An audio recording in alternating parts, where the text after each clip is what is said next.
Well, WWE 2K24 keeps throwing me under the bus when it comes to expectations, but fuck it. Here we are. Hello everybody, my name is JebDeb and welcome to the official DLC roadmap for WWE 2K24. I didn't think I'd be making another 2K24 video after my previous one, but here we are. I thought we would have gotten the DLC announcement way later in the game. Nope, we got it right now. And the DLCs are looking to be pretty stacked. If you have the Deluxe or the 40 Years of WrestleMania edition of the game, you already have the Season Pass, so you'll get it. And if you pre-ordered the Standard Edition or you're going to pick it up after, I'm going to assume the Season Pass will set you back $20. So keep that in mind. First, releasing on May 15th, we have the ECW Punk Pack, which, as you can guess, judging by the name, CM Punk is in it. That's right, CM Punk was speculated to be in the final pack, so you had to wait for him. Nope, he's in the first pack, accompanied by the Dudleys, Sandman, and Terry Funk. And on the My Faction side of things, by the way, all of these will have the Superstar cards for My Faction, but this pack also has an ECW Paul Heyman Manager card. So, already this is a huge pack to open up the DLC title wave with. You're getting Sandman, Terry Funk, the Dudleys, and CM Punk. That is a huge, crazy pack. Releasing on June 26th, we have Post Malone and Friends featuring the international rap celebrity Post Malone, Sensational Sherry, Mosh and Thrasher, Honky Tonk Man, and the Jimmy Hart Manager. So, this pack is a little It reminds me of the 2K22 pack, the whole damn pack, where that was headlined by a bunch of cool superstars, but Machine Gun Kelly was thrown randomly into the mix. Although, I do vastly prefer Post Malone over Machine Gun Kelly. I just wish that we could actually dedicate a whole DLC pack to just celebrities. Because it's the same deal with Post Malone too. Post Malone's only involvement is the soundtrack. So, although he is way more of a wrestling fan than Machine Gun Kelly ever will be, so, you know, it's pretty cool to see. Next up, coming out July 24th, we have the Pat McAfee pack, which will have Pat McAfee and playable co-hosts. Now, I'm not sure if it is going to just be a couple, like two, but I'm going to assume that the playable co-hosts are referring to the co-host of the Pat McAfee show, which you know, is the owner of, in case it wasn't obvious enough. Which I don't really particularly care for. I think this is probably going to be I think this is the worst pack out of all the DLC plans. It would be funny if they did Corey Graves and Michael Cole in there. That would be pretty funny. I don't think they're going to do that. But, you know, I was really hoping that if Pat McAfee were to be DLC, that he would be with other superstars as opposed to just his co-hosts. So all in all, I think this DLC pack is going to be the worst pack of the game, or it might surprisingly be the best. I'm mostly looking forward to the first pack and the fifth pack, which I'll bring up. So by the way, the Pat McAfee pack is releasing on July 24th. The fourth pack is releasing September 20th. We are skipping the entire month of August for DLC drops, with DLC 4 being the Global Superstars pack featuring Jade Cargill, Nia Jax, Michelle McCool, Carlito, Lyra Valkyria, Dragon Lee, and Kairi Sane. So this is a pretty huge pack because obviously it contains the returning Nia Jax, the returning Carlito, along with Kairi Sane, Dragon Lee, who I knew would be held back for DLC, and obviously Jade Cargill, who, for all those who don't know, was AEW's longest reigning TBS champion, and also, like, undefeated for, like, a crazy streak. So, Jade Cargill being DLC here, along with Michelle McCool, is huge. And then the final pack, which is not included in this website, but I believe the final pack is coming out sometime in, I believe it's October? Or, no, November. I don't remember the date in specific for when that pack is coming out. But it is essentially it's called, like, the WCW pack. And it's a little funny because some of these superstars are not using their WCW gimmicks. So the WCW pack is coming out sometime in November, if I'm correct. And that includes Lex Luger, Mr. Perfect, Iron Sheik, DDP, and the Great Muta. So, this DLC lineup, minus the third pack, is looking to be absolutely incredible. Hopefully, though, they do, like, an executive decision to add more on the Pack 3. Because honestly, I feel like DLC 3 being Pat McAfee and like 2 or 3 of his, podcast buddies or whatever, I feel like that's just not a good idea. It is good though that I guess it's early on in the, the roster waiting. Because I feel like if they had Pack 4 and Pack 5 earlier, and then the Pat McAfee pack was the final pack we would be waiting for, I feel like at that point, no one would be all that interested. By the way, it says we don't know who the playable co-hosts are. It says wait for more info, but I'm pretty sure you and I both are smart enough to know that it's going to be his podcast buddies. And obviously, as you notice, there's been gaps in the time period of these DLCs. We're going from July to September between Pack 3 and 4.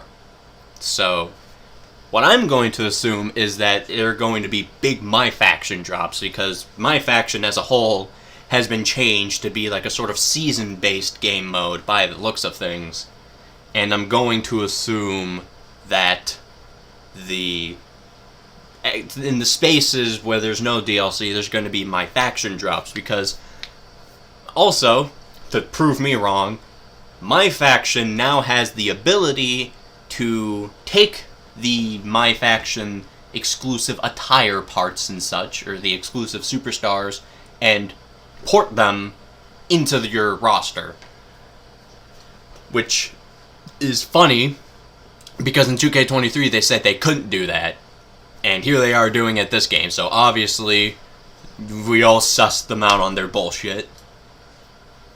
So, for example, one of the biggest cases is the action figure Cody Rhodes, which is exclusive to the Nightmare Family pack, which is the pre-order pack, which will probably be available for maybe like $5-10 after the game releases.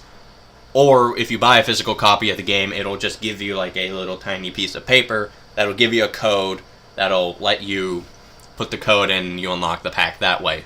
Similar to how 2K22 did it with the Undertaker Immortal pack. And I don't remember what 2K23... Oh yeah, 2K23 was Bad Bunny. So, this is looking to be a very healthy DLC stacking. Once again, I think DLC 3 is going to be the weakest of them all, especially compared to all the other superstars we have, with the likes of Sandman, Dudley's, Punk, DDP, Muta, Luger, Carlito, Jade Cargill, and then Pack 3 is just Pat McAfee and his fucking co-hosts. Like, whoa, I'm not particularly looking forward to that pack. Although, seeing that My Faction is now also being added into the ability where you can actually unlock more stuff for your roster, makes me believe that the downtime is going to be used to add like a bunch of like new attires, or since My Faction is being put into like a season-based game mode, maybe they could even go as far as to add in like variations of other superstars into that mix. For example, in 2K22, there was a variation of Papa Shango in my faction that was the Godfather. You couldn't use the Godfather anywhere else. He had his own Titantron, he had his own music. It's very strange that he was not added into the base game at that point, but I hope they do something similar to that for this year. Another thing that I hope, too, is that hopefully they have the idea to maybe include, in these months where we don't actually have any DLC, to maybe include just like a huge update for the game that adds in a lot more stuff.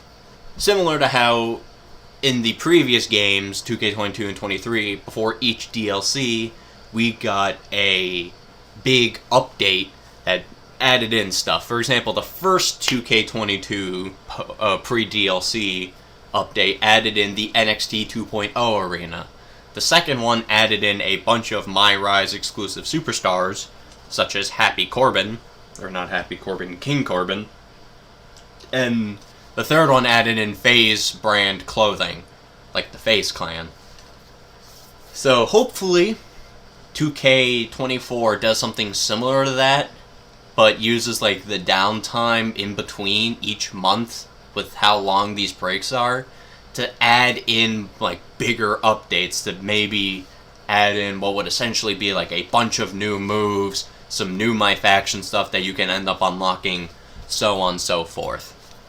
Also, we do have a list of each confirmed showcase mode match, which I actually don't have pulled up right now, which I am about to go do right now. Now, I will say, considering this is 40 years of WrestleMania, I personally am quite disappointed in the lack of variety, and you'll see what I mean. So first off, it has been confirmed there will be 21 matches, and I'm just going to go ahead and spoil them. 3 of them are WrestleMania 29. Or not 29, 39. So, the first one here is WrestleMania 3. We got 2 WrestleMania 3 matches. The first being Ricky Steamboat versus Randy Savage with George the Animal Steele and Miss Elizabeth for the Intercontinental Championship. That was March 29th, 1987. The second WrestleMania 3 match is Hulk Hogan vs. Andre the Giant, accompanied by Bobby the Brain Heenan for the World Heavyweight Championship. Next, WrestleMania 5, Rick Rude vs. Ultimate Warrior, accompanied by Bobby the Brain Heenan for the Intercontinental Championship. That was WrestleMania 5, April 2nd, 1989. On top of that, there's also the Hulk Hogan vs. Randy Savage match at WrestleMania 5. Fast forward a little bit, we got Ultimate Warrior vs. Hulk Hogan for the Intercontinental and World Heavyweight Championships at WrestleMania 6, April 1st, 1990. Then we're hopping forward a little bit to Bret Hart vs. Roddy Piper for the Intercontinental Championship at 1992. And then we have the iconic Razor Ramon versus Shawn Michaels ladder match for the IC title, 1994. At WrestleMania 10. Then we're hopping forward to WrestleMania 13, going to Bret Hart vs. Steve Austin in the submission match. Then we're actually skipping forward a little bit out of the 90s into the 2000s with Steve Austin vs. The Rock at WrestleMania X7, April 1st, 2001. Then we have March 14th, 2004, Eddie Guerrero vs. Kurt Angle, WrestleMania 20.